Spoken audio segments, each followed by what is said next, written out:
Hello everyone and welcome to Plain Logic. We are going to start a new series of lectures on partial differential equations. To begin with it, you need to know a little bit of calculus. Anything that comes in between the topics, I will be explaining them briefly. So let's get started. Where are we dealing with partial differential equations? Let's begin. This is a wave. Suppose I say the height of the wave is around 10 meters.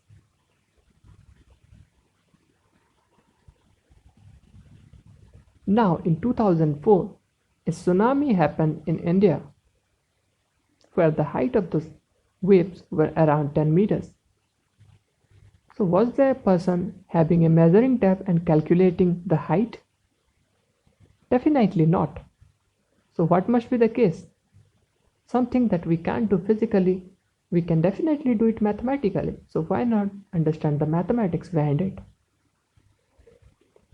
To begin with this, let me give you this thing.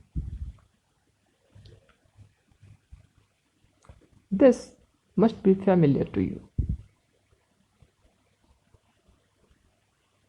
This is a famous graph of a function called the sine function. Now the sine function propagates something like a wave, so it is also termed as the sine wave. The x-axis represents the input values and the y-axis represents the output value of sine function. For instance, suppose you want to find the value of sine function at pi by 2. You'll find the corresponding sine value by taking the height of the function here, that is 1. The maximum height that a sine function can attain is 1.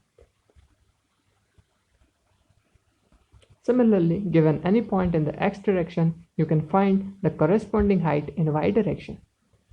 The functional value of sine gives the height. Since the sine function is somewhat similar to a wave, it is called a wave function. Now, for any x value you are inputting in the x in the function, you are getting a height of the sine function. This case can be extended to 2 dimensions also. In 2 dimensions, wave looks like this. So this is something like this. We are propagating like this, so it is difficult to visualize, but there must be an origin point from where the wave is passing in all the directions. In the previous example, we were taking height. We are also taking depths. This is height, this is depth. So they are termed something called trough and crest. Similarly here, these black spots are called trough and the white spots are called crest.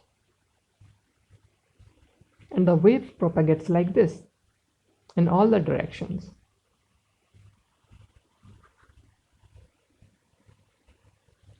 Like in the case of sine function, can we define a function here? Suppose in case we find a function f, say, where we can input values to find the height of the function. In this case, this is a wave in 2 dimensions, which is equivalent to find the height of waves in C by putting 2 inputs. That is the idea to find height of waves. You have to design a function f in terms of some variables to find the height of the wave. Most generally, people use time as a constant, as variable, and d called distance. Suppose say a tsunami originated from around 500 kilometers from the Indian subcontinent, and it propagates to hit the Indian subcontinent after time t is equal to 3 hours. Now you can input 500 kilometers and time 3 hours to find the height of the wave when it will hit the subcontinent.